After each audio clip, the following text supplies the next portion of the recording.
Hi guys and welcome back to the channel. In today's video we will be talking about Navy Doctrines.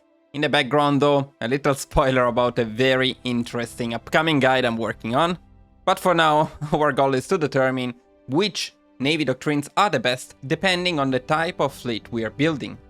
I made the usual document for this so we can check out in detail all perks from each doctrine. If that sounds interesting, then this is the right video for you. If you have any doubts, feel free to ask in the comments and make sure to join our Discord to meet our amazing community. Of course guys, if you enjoy the content I make, please do not forget to support the channel by liking the video, subscribing and leaving me a comment. As you already know, I always start these videos with a quick answer in case you're in a hurry. However, for Navy Doctrines this is a bit less obvious than usual, as each doctrine has something to offer. Still, in short, I would say pick Fleet in Being if you plan on just stealing AI-made fleets, Trade Interdiction if you're going for submarines, and Base Strike if you're going for carriers, light cruisers, and naval bombers. And if you're interested in the comparison document, as usual, you can get direct access to it and to its future updates by purchasing a Tier 2 membership to the channel. Now, before we take a look at the various perks from each doctrine, it is worth mentioning that the current Navy building meta rotates around three main options. The first option rotates around carriers and light cruisers. So for that you would want to build at least 4 carriers, this would be the basic design I would go for, and then you would be spamming light cruisers, just like this one. This is a fantastic way to disintegrate any AI-made fleet, and it can be very powerful even in multiplayer. The only downside is that making enough of these designs is fairly expensive, so a fleet of this type would be mostly available to major powers, unless you're investing a lot in dockyards, which is generally not recommended. Light cruisers, which are the core of this Navy type, benefit the most from surface visibility reduction perks and traits. For this reason, we would be picking the Night Fighting Spirit, we would look for an advisor with the Concealment Expert trait, and we would pick all of the surface visibility reduction perks from the Raiding Fleet MIO. The next type of fleet you could be going for rotates around submarines, especially this design here. This enables you to completely wipe entire enemy fleets without even being detected. However, as you can see from the modules and the hull, this design becomes available a bit later in the game.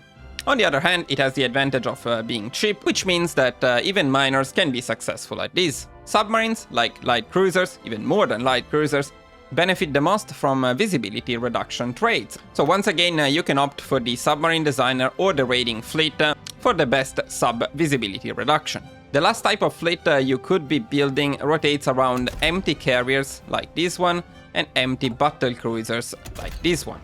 Now this final option is not really meant for fighting, rather just to get naval supremacy, which depends on the manpower you deploy to trigger your naval invasions. So while these designs are not good at fighting, they are actually often the best choice in single player, as once you invade one of the majors and you steal their fleet, you no longer have to worry about building one.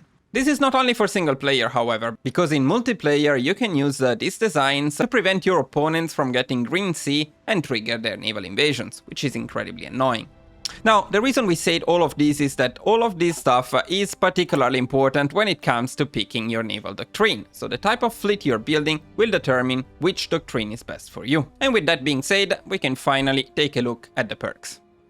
Let's start with the Fleet in Being. So here we have the best submarine detection and escort efficiency. You can see it here, all carriers, light cruisers, destroyers will get some amazing extra sub detection.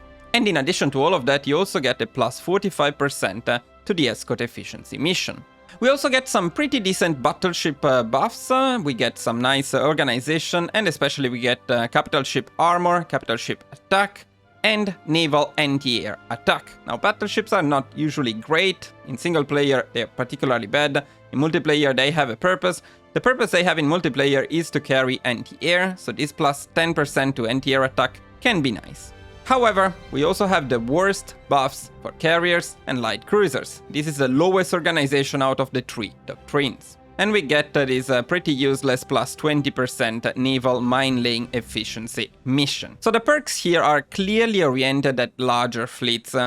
When you're worried more about countering enemy subs with the escort efficiency mission and prevent convoy raiding than actually fighting. We get some pretty good battleship buffs, but as we said, battleships are not the best in the first place. However, this is not a doctrine you should ignore because it tends to favor large AI-made fleets, which is what you're likely to steal and use in single player. So actually, when playing single player, this is a very, very solid pick.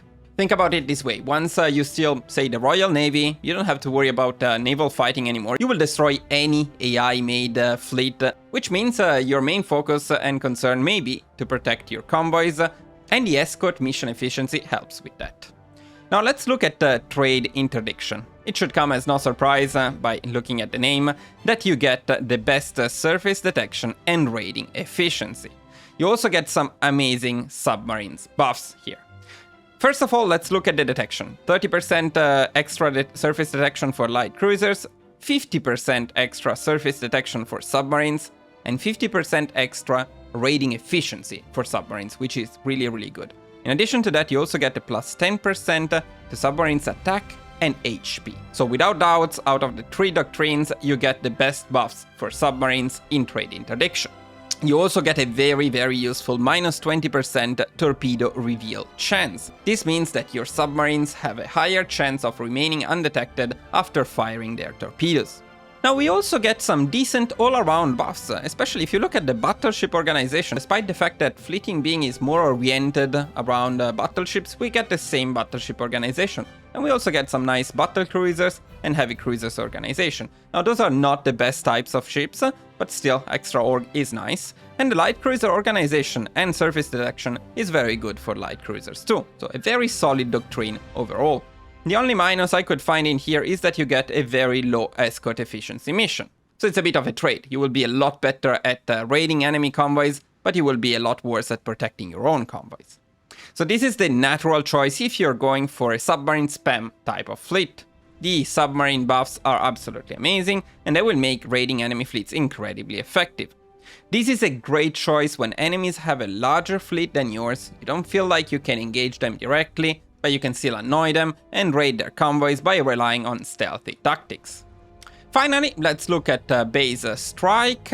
Here we have some amazing carriers and planes buffs.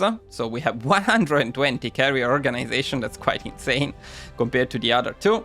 We get a very nice 50 light cruiser organization, and then especially the planes buffs. These are the key here, a plus 40% to naval targeting and 50% to port strikes. Now keep in mind that these buffs do not just apply to carrier planes, they apply to all of your planes. So all of your naval bombers will benefit from these, and that's massive. Then you also have a plus 50% sortie efficiency. This will buff specifically the carrier planes, and a minus 20% carrier overcrowding, which means you can stack up more planes, more carrier planes on the same carrier before incurring into penalties. That's also very, very good if you're going for carriers. In addition to all of that, we also get some decent escort efficiency. It's not as good as the 45% fleet in being 1, but we still get a nice 30% extra efficiency. Now, what I love about base strike is that we get buffs for few things, but those few things get very good ones. So the planes, the carriers, and the light cruisers get very concentrated buffs, making those designs very good. On the minus side, we get almost no buffs for battleships, battle cruisers, and heavy cruisers, but those are already the worst types of designs, so we don't care that much about that. So all in all, base strike is really, really a great doctrine. Mainly for 2 reasons. One, as we said, the buffs are highly concentrated on a few designs, making those designs amazing. In addition to that, those designs are already the best ones, so that's perfect. And number 2, as we said, that the amazing buffs for naval targeting apply to all planes. So this is a fantastic doctrine, funnily enough, even if you don't build a fleet at all. If you don't have a navy, base strike is by far the best doctrine, as it will buff all of your naval bombers. To conclude, I really like the current balancing between navy doctrines, in which each option actually has something to say depending on the fleet you're building. But now I'm curious to hear your opinion about this. Which Navy doctrine do you pick the most and why? Also, what did you think about my analysis? Do you think I missed anything important? Do you agree with me? Let me know in the comments. And as usual guys, if you enjoy the content I make, please do not forget to keep supporting the channel by liking the video, subscribing and leaving me a comment. Other than that, thank you all for watching and I will see you guys very soon in the next video. Bye bye!